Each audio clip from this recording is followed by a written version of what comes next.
Hi, my name is Nathan Reid. For over a decade, I lived by one simple belief. If I stayed loyal, made sacrifices, and put family first, then eventually good things would come.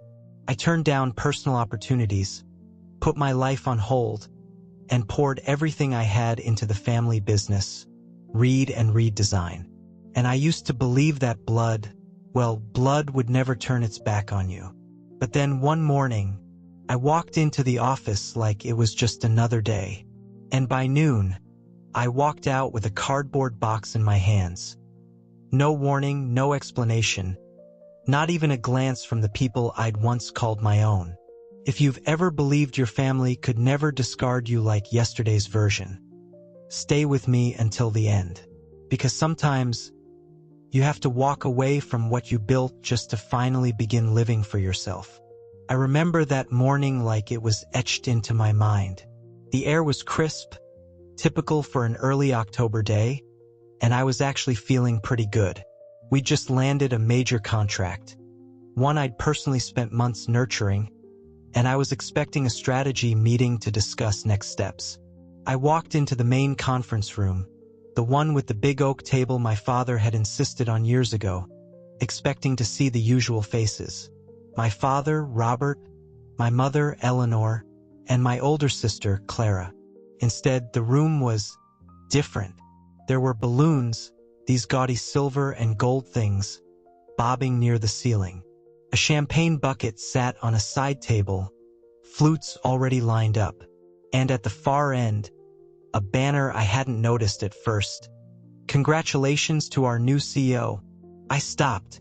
Just stopped. My briefcase suddenly felt heavy in my hand.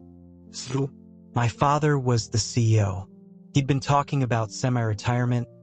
Sure, but there hadn't been any formal discussions. No decisions made. At least none that I was privy to. Nathan, you're here, Clara chirped. She was standing near the head of the table, beaming, dressed in a power suit I'd never seen before. It was a stark contrast to her usual, more artistic style. She always favored flowing fabrics, softer lines. This was sharp, calculated. My parents were there, standing a little off to the side. My father wouldn't quite meet my eye. My mother offered a tight, brittle smile that didn't reach her eyes. The other senior staff members were milling about, holding coffee cups, their conversations dying down as they noticed me.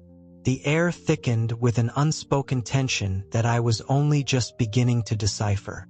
What's all this? I asked, my voice sounding a little too loud in the suddenly quiet room. Clara stepped forward, her smile widening. Well, little brother, it's a celebration. Dad and Mom have made their decision. I'm taking over as CEO, effective immediately.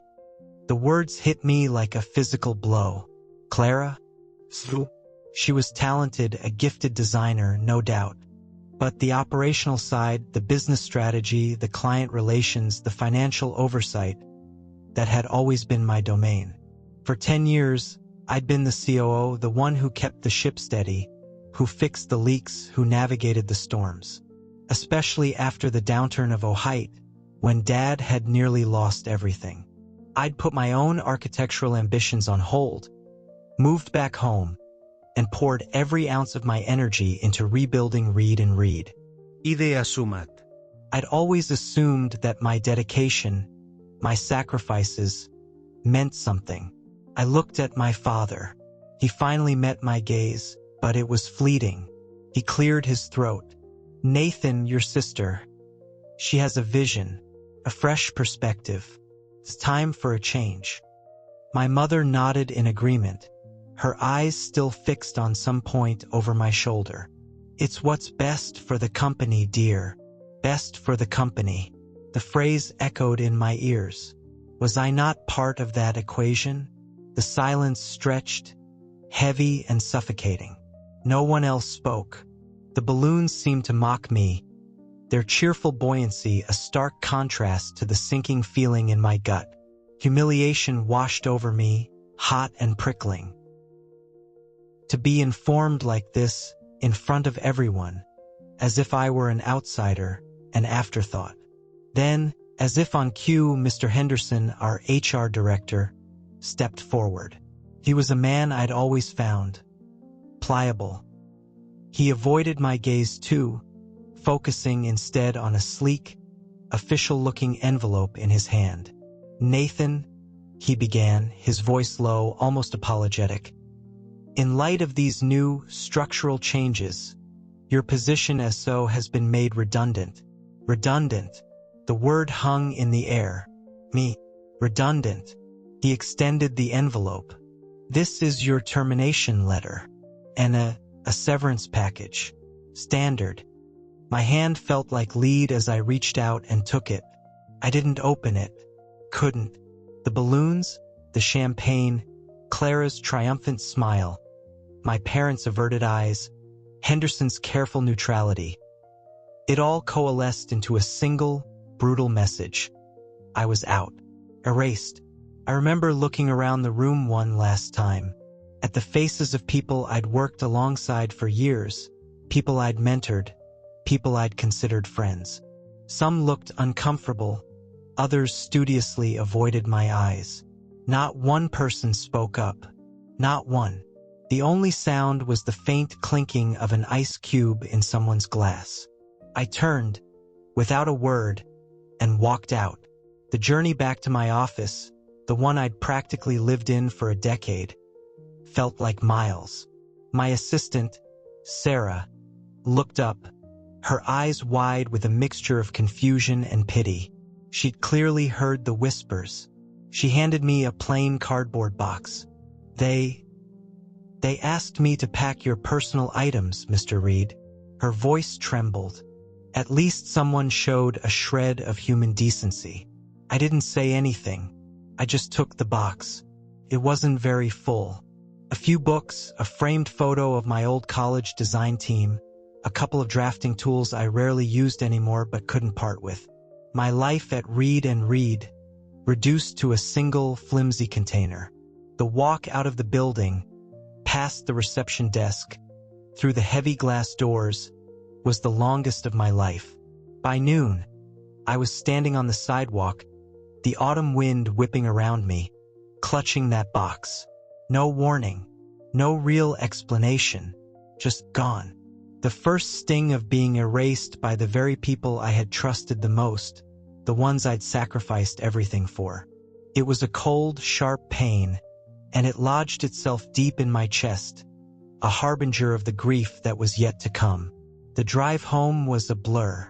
I remember gripping the steering wheel so tight my knuckles were white. The city sounds, the traffic, the people on the sidewalks, it all seemed distant, like I was watching it through a thick pane of glass. My apartment, usually a refuge, felt cold and empty when I walked in. I dropped the cardboard box on the kitchen counter with a thud that echoed in the silence.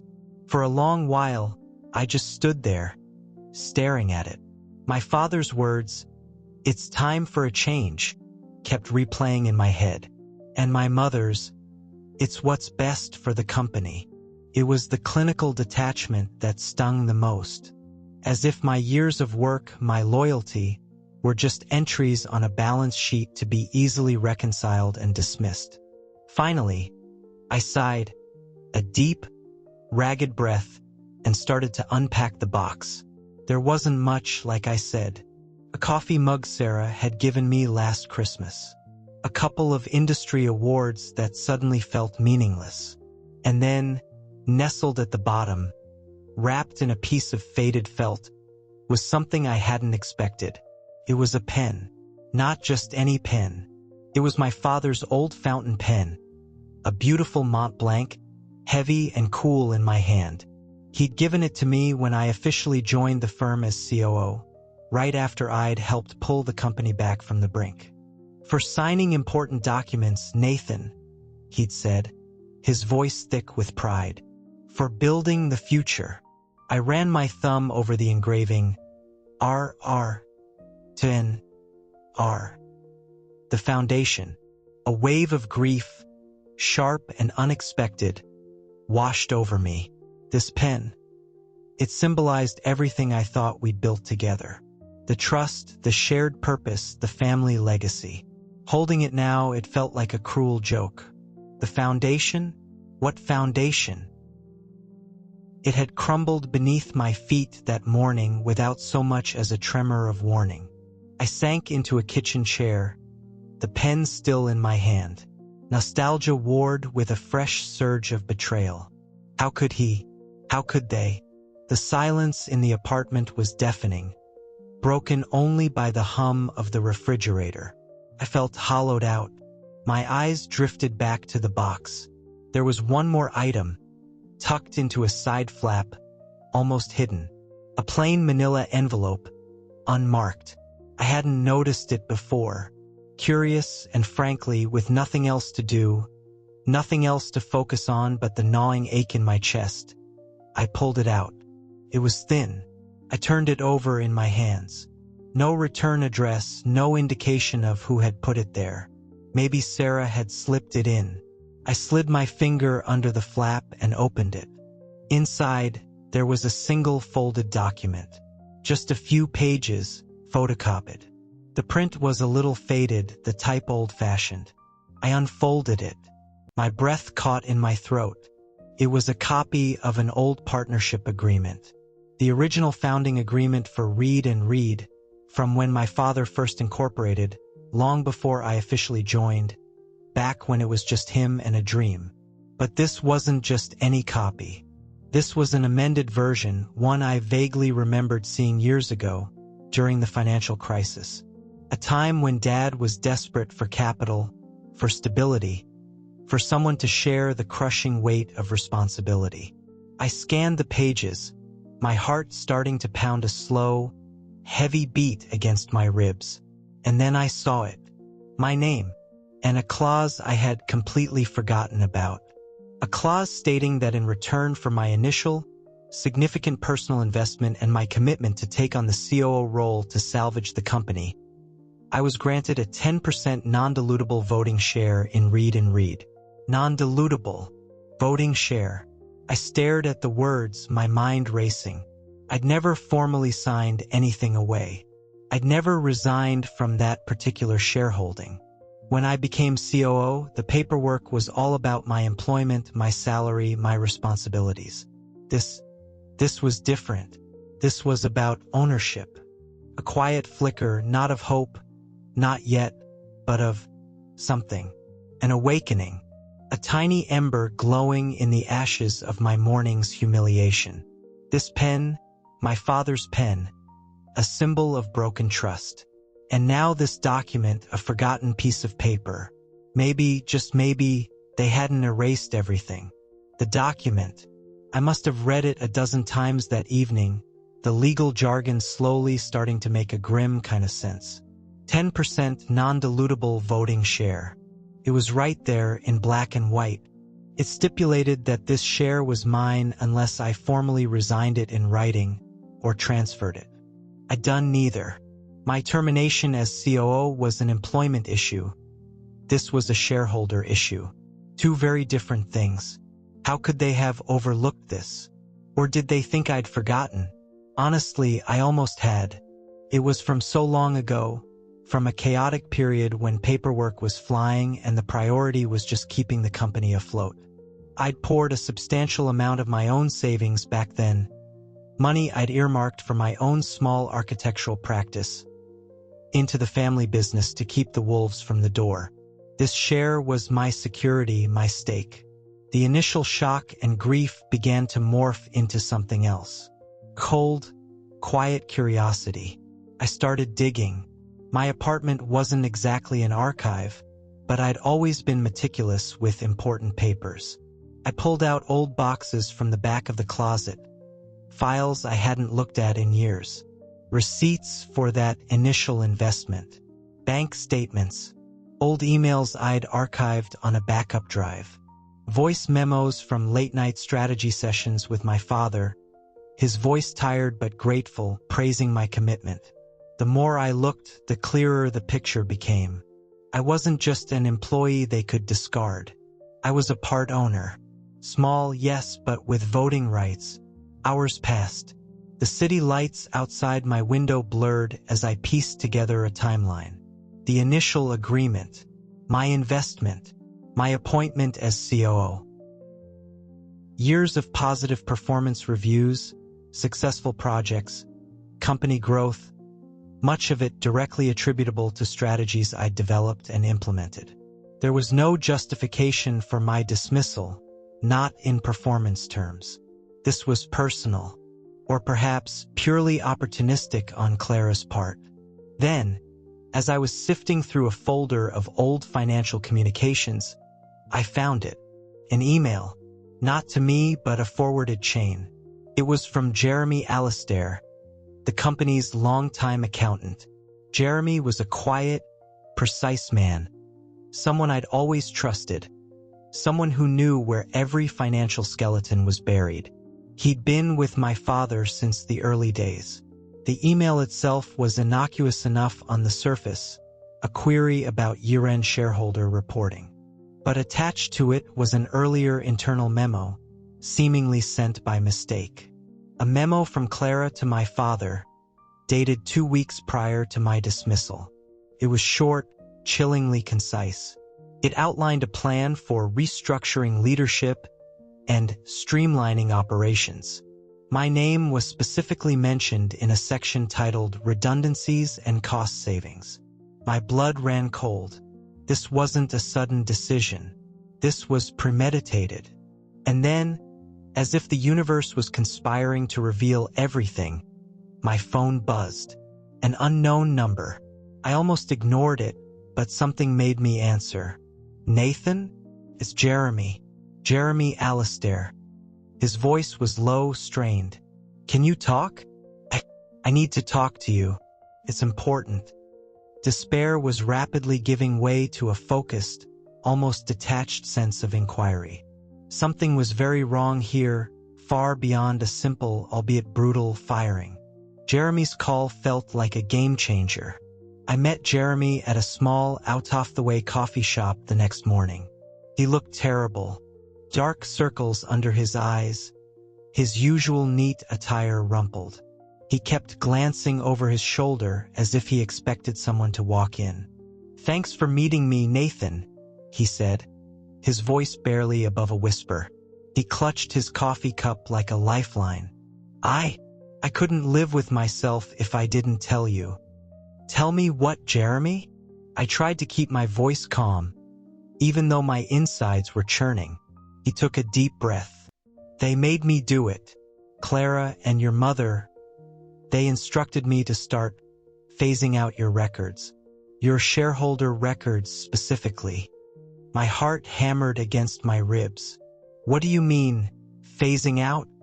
"Making it look like your shares were absorbed or never fully vested. Creating a paper trail to suggest you'd relinquished your stake when you became COO, even though you never did.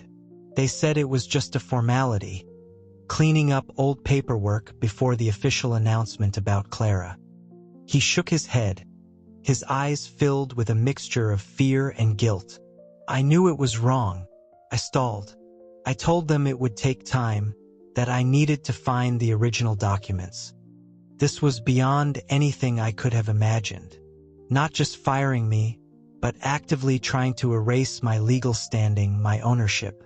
"Why are you telling me this, Jeremy?" I asked, watching him closely. He hesitated, then reached into his briefcase and pulled out a small digital voice recorder. "Because I started to get scared. Clara, she's not like your father, Nathan. She's ruthless. And your mother, she just goes along with whatever Clara wants these days. They started putting immense pressure on me." He pressed a button on the recorder. The sound quality wasn't great, a bit muffled, but the voices were clear enough. First, Clara's voice, sharp and impatient. "Jeremy, this isn't complicated. Nathan's out. We need his shares consolidated. Just make it happen. He's not going to check. He's too trusting." Then, my mother's voice, colder than I'd ever heard it. "He's always been the weaker one emotionally. He won't fight back. He never does. He'll just accept it. Consider it a small price for him to pay for all the years the family supported him. Supported me? I was the one who had propped up the family business. I was the one who'd sacrificed my own path. The words were like a physical assault. Weak, unmarketable, expendable. He won't fight back. He never does. That line from my own mother cut the deepest. It wasn't just business anymore. This was a profound, personal betrayal, calculated and cruel. They hadn't just fired me. They had judged me, dismissed me as a person, and were actively trying to defraud me. Jeremy switched off the recorder. The silence in the coffee shop seemed to press in on us. "There's more," he said quietly. Meetings, phone calls. They discussed how my cooperation would be rewarded, and what would happen if I didn't cooperate. He looked down at his hands. "I'm not a brave man, Nathan, but I'm not a thief. And I know what you did for this company, for your father." A fire ignited in my chest. Not a raging inferno, but a cold, hard flame. Anger, yes, but also a steely resolve. They thought I was weak. They thought I wouldn't fight back. They had mistaken my loyalty for passivity, my quiet nature for a lack of strength. They were about to find out how wrong they were. The recordings Jeremy provided, coupled with the documents I'd already found, painted a damning picture. Their words, "He won't fight back. He never does," echoed in my mind, not as an insult, but as a miscalculation on their part. Fatal one. I spent the next few days in a whirlwind of focused activity. The grief was still there, a dull ache beneath the surface, but it was now overshadowed by a sense of purpose. First, I consulted a lawyer, a sharp corporate attorney recommended by a trusted old college friend.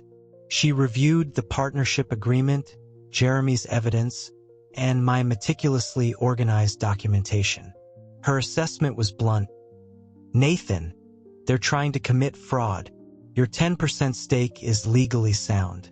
And that non-dilutable clause? That's ironclad." She explained that the agreement contained a long-forgotten, but still valid, clause related to shareholder rights in the event of managerial misconduct or attempts to illegitimately alter shareholdings. It essentially gave me, as an original signatory shareholder, the power to issue a cease and desist and temporarily revoke certain executive authorities if there was evidence of actions detrimental to my stakeholder interest. Clara, as the new CEO, was operating under authorities granted by the board, but those authorities were predicated on the existing legitimate shareholder structure. One click. That's what it felt like. My lawyer drafted the necessary documents. We sent a registered letter legally notifying the board of Reid and Clara specifically, that her authority to make significant financial or structural decisions was being challenged and temporarily suspended, pending a full review of her appointment and the attempted alteration of my shareholder status. It was a legal hand grenade lobbed right into their celebratory party. The next step felt strangely liberating. I reactivated my LinkedIn profile. For years, I'd kept a low online presence, focusing on the company, not myself. Now, I updated it.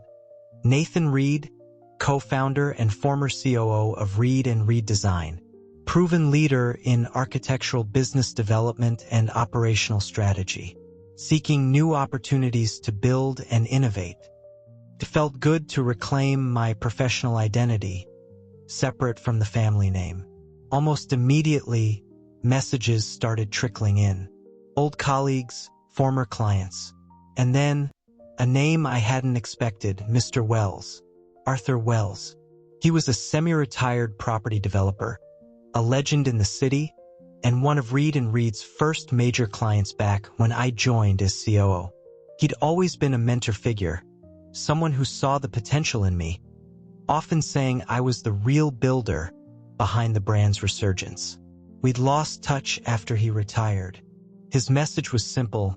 "Nathan, good to see you back in the game. Heard there were some changes at R&R. Let's have coffee. I might have something that interests you." We met the following week. Mr. Wells, even in his late 70s, had an energy that could fill a room. He listened patiently as I recounted, without excessive emotion, what had happened. He wasn't surprised. "Clara has vision, yes," he said, stirring his espresso. "But you, Nathan, you have the substance. I always knew that. Your father, he relied on you more than he ever admitted, especially to you." He paused, then leaned forward. "I'm backing a new venture, a boutique firm focused on sustainable urban redevelopment. Smaller, nimbler, more innovative than the old behemoths. We need someone to lead it, someone with design sense and a rock-solid grasp of business. Someone who can build it from the ground up. Someone like you. An opportunity. Not just any opportunity, but a chance to create something new, something of my own, with someone who genuinely valued my skills and integrity." The feeling was intoxicating. It was the feeling of empowerment, of finally taking the wheel of my own life, rather than constantly steering someone else's ship. The quiet resilience I'd always possessed was now being channeled into tangible action. They might have pushed me out, but in doing so, they'd inadvertently pushed me toward a new horizon. The legal notice about Clara's suspended authority had, as expected, sent ripples through Reid and Reid. My lawyer informed me that their initial response was disbelief, followed by a flurry of panicked calls from their legal team. They tried to dismiss it, to call it frivolous. But the strength of the original agreement, and Jeremy's willingness to testify if needed, gave our position undeniable weight. A few weeks later, a local developers association meeting was scheduled. It was a regular event, a place where firms showcased upcoming projects and networked. Reid and Reid, under Clara's new leadership, was slated to present a major new proposal, a luxury condo development that was supposed to be her flagship project, her grand debut as CEO.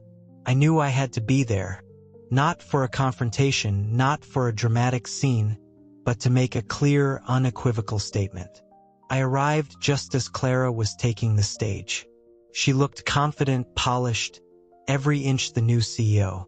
The room was filled with familiar faces, competitors, city planners, potential investors. My parents were in the front row, beaming with pride. They hadn't seen me enter. Clara began her presentation, her voice smooth and persuasive. She spoke of innovation, of bold new directions for Reid and Reid. I waited. I let her get into the rhythm of her pitch, to build up her narrative. Then, at a moment when she paused for effect, gesturing towards a sleek architectural rendering on the screen behind her, I stood up from my seat near the back. A low murmur rippled through the room. Heads turned. Clara faltered, her eyes finding mine. Her confident smile flickered, just for a second, replaced by a flash of, was it surprise or fear? My lawyer, Ms. Davies, stood beside me. She carried a small, discreet file. Clara Reid. Ms. Davies' voice was calm but carried clearly in the suddenly silent room. As legal counsel for Mr. Nathan Reid, a significant voting shareholder in Reid and Reid Design, I am formally serving you with this notice. She stepped forward and placed the document on the lectern in front of Clara. It details the immediate suspension of your executive authority regarding major financial commitments and strategic partnerships, pending resolution of serious irregularities concerning Mr. Reid's shareholdings and your recent appointment. The silence in the room was absolute. You could hear a pin drop. Clara stared at the document as if it were a snake. Her face, moments before so animated, was now pale. Her confidence visibly cracked. I didn't say a word. I just looked at her. Then I looked at my parents. My father's face was a mask of shock. My mother looked aghast. Whispers erupted around the room. Board members of other companies, investors, journalists, they were all looking from Clara to me to the document on the lectern. For the first time in a long, long time, in a room full of my supposed peers and family, I wasn't invisible. I wasn't the quiet background COO. I held the cards. The satisfaction I felt wasn't a hot, vengeful rage. It was cold, clean, and deeply resonant. It was the quiet vindication of truth beginning to surface. Clara tried to recover, to dismiss it as a family misunderstanding. But the damage was done. Her presentation, her grand debut, was derailed. The questions from the audience, when they finally came, weren't about her project. They were about the notice, about my standing, about the stability of Reid and Reid. I didn't need to shout. I didn't need to recriminate. My presence and the undeniable weight of that legal document spoke volumes. Justice, I was beginning to learn, wasn't always loud. Sometimes it was a quiet, irrefutable fact, delivered at precisely the right moment. The fallout from the developers' meeting was immediate and significant. News of the challenge to Clara's authority and my reemergence as a shareholder spread quickly through the tight-knit business community. People who had perhaps privately questioned my sudden departure from Reid and Reid were now openly curious. But the real turning point came from an unexpected quarter. A few days after the meeting, I received a call from a journalist named Diana Reyes. I vaguely remembered her. Years ago, when she was just starting out, she'd written a small piece on a community project Reid and Reid had done pro bono. I'd been the one to give her the details, to walk her through the design, because no one else had the time. I treated her with respect, answered all her questions patiently. A small kindness long forgotten by me, but apparently not by her. "Nathan," she said, her voice warm and professional, "I was at the developers' meeting. I heard about what happened. And frankly, it tracks with some other whispers I've been hearing about Reid and Reid lately. I think there's a bigger story here. Would you be willing to talk to me off the record at first, if you prefer?" I hesitated. I wasn't looking for a public fight. My goal was to reclaim what was rightfully mine and to build something new. But Diana sounded sincere, and the thought of the truth, my truth, being told by someone objective, it was appealing. The myth. I laid out the facts, showed her the non-dilutable share agreement, explained the circumstances of my dismissal, and shared the essence of Jeremy's evidence regarding the attempt to alter my records, though I kept Jeremy's identity confidential to protect him, referring only to a whistleblower. I didn't rant or rave. I just presented the timeline, the documents, the quiet injustice of it all. Diana listened intently, taking copious notes. She was a thorough journalist. She spent the next few weeks digging, verifying, interviewing other former employees of Reid and Reid, even speaking to some clients who had noticed a shift in the company's dealings after I left. The result was an exposé published in a respected business journal. The headline was stark: "The Silent Builder, Betrayal and Forgery Allegations Rock Reid and Reid Design." The article was devastatingly accurate. It detailed my role in building the company, the sacrifices I'd made, the existence of my non-dilutable shares, and the clear, documented attempts to unlawfully erase my stake. It painted a picture of a family business where loyalty was a one-way street, and where ambition had allegedly crossed the line into illegality. Diana even managed to get some former employees, who had also felt mistreated or undervalued by the new regime, to speak on background, corroborating the toxic environment that had begun to fester under Clara's preemptive influence. The impact was instantaneous. Investors, already unsettled by the public challenge at the developers' meeting, began to demand answers. Clients started to pause contracts. Key employees at Reid and Reid, the ones with integrity, grew deeply concerned. The truth, once a carefully guarded secret within my family, was now out in the open, spreading like wildfire. I didn't feel triumphant reading it. There was a sense of sadness that it had come to this. But there was also a profound sense of gratitude. Diana had given voice to my silent struggle. She had validated my experience. My quiet, persistent efforts, my refusal to simply disappear, had led to this. I hadn't needed to shout from the rooftops. I had simply held onto my truth, gathered my facts, and allowed the light to be shone on them. The article wasn't an act of revenge. It was an act of reclamation, reclaiming my work, my reputation, and my story, and that felt like a victory in itself. The article, combined with the legal pressure in Jeremy's now formal, protected whistleblower testimony, set in motion a chain of events that even I hadn't fully anticipated. The board of Reid and Reid, faced with mounting evidence of potential fraud and severe damage to the company's reputation, had no choice but to launch a full internal investigation. Simultaneously, regulatory bodies began to take an interest, alerted by the public nature of the allegations.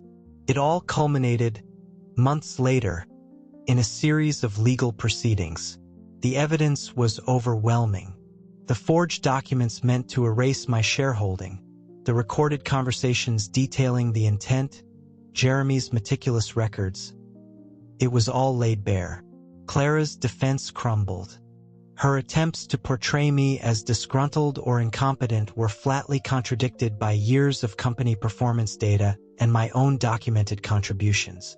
In the end, the court's findings were clear. My 10% non-dilutable share was reaffirmed. The attempts to alter those records were deemed fraudulent. Clara faced serious consequences, not just civil, but potential criminal charges for forgery and conspiracy. My mother, implicated by her involvement in the recorded conversations, faced her own share of public disgrace, though she avoided direct legal charges. My father, who seemed to have been a more passive, perhaps willfully blind, participant in Clara's machinations, was left to watch the company he'd built, and then nearly lost, and then saw rebuilt by me, now teetering on the brink of collapse due to his own family's actions. There was no joy in watching their downfall, only a profound sense of sorrow for what our family had become, or perhaps, what it had always been beneath the surface. A few weeks after the main legal battles were settled, I found myself with a legitimate reason to visit the old Reid and Reid offices to retrieve some final, officially recognized personal assets that had been tied up. The place felt different, subdued. The usual buzz was gone. Many familiar faces were no longer there. I walked through the corridors, a strange sense of detachment washing over me. This place had been my life for so long. I'd poured so much of myself into these walls. My old office, the CO's office, was empty now, cleared out. But one thing remained, tucked into a corner, almost as if forgotten. It was an old wooden chair. Not a fancy executive chair, but a simple, sturdy oak chair with a worn leather seat. My father had built it with his own hands long before Reid and Reid was successful, back when he was just a young architect with a workshop in the garage. He used to sit in it for hours sketching, dreaming. When I became COO, he'd insisted I have it in my office. A reminder of where we came from, Nathan, he'd said, of honest work and solid foundations. I stood there for a long moment, looking at that chair. It had seen everything. The struggles, the successes, the late nights, the early mornings. It had been a silent witness to my dedication, and then to my betrayal. With the help of a building maintenance guy, I had the chair moved out. It wasn't about claiming a trophy from a vanquished foe. It was about something else. A few days later, that old oak chair sat in the corner of my new sunlit studio. The studio of Reid Sustainable Futures, the company Mr. Wells had backed, the company I was now building. It was smaller than Reid and Reid, leaner, but it was mine, filled with a young, energetic team who believed in our vision. I placed the chair not as a symbol of a painful past, but as a testament to endurance, a testament to the fact that true value isn't easily erased. It wasn't a relic of what my father had built and then allowed to be corrupted. It was proof that I, Nathan Reid, the silent builder, the one they thought wouldn't fight back, was always the one who stayed true to the principles of honest work and solid foundations. It was a quiet reminder that I had not just survived, but I was now thriving on my own terms. The healing wasn't about revenge. It was about this quiet, personal completion, about building anew from a place of strength and integrity. I used to think justice meant standing in a courtroom and winning. You know, the dramatic Perry Mason moment where the truth comes out and the bad guys confess. And yes, there was a legal victory, there were consequences for them. But true justice, I've learned, is something quieter. It's when you no longer need to prove anything, to them, to the world, or even to yourself, and you're still seen, still remembered, and still whole. It's when the story straightens itself out, not because you shouted the loudest, but because you lived your truth consistently. I no longer carry that sharp anger I felt in those early days. Honestly, it's mostly gone, because if they hadn't tried to erase me, if they hadn't underestimated me so profoundly, maybe I'd never have found the courage or the necessity to build something truly mine, something that reflects my own values, my own vision. Maybe I'd still be in their shadow, silently propping them up. Today, I don't need a fancy title at a company bearing my family's name. I have my own name, Nathan Reid. I have my father's old chair, not as a reminder of betrayal, but as a symbol of enduring craftsmanship and integrity. And I have a team, my team, that sees me, respects me, and builds alongside me for who I am. And you know what? That's more than enough. That's everything. If you've ever been overlooked, pushed aside, or betrayed by those closest to you, if you've ever felt like your contributions were invisible, leave a comment below. I truly am reading every single one. Your stories matter. And if this story, my story, spoke to a part of you, hit that subscribe button to stay with us here on TK Revenge Story. We don't tell perfect stories. We're not about that. We tell real ones.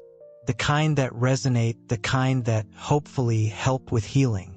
You can also support the channel with a super thanks if you feel moved to do so. It helps us keep bringing these stories to light. And sometimes, I've found, giving back in whatever way you can is also a powerful way of healing yourself. Thanks for listening.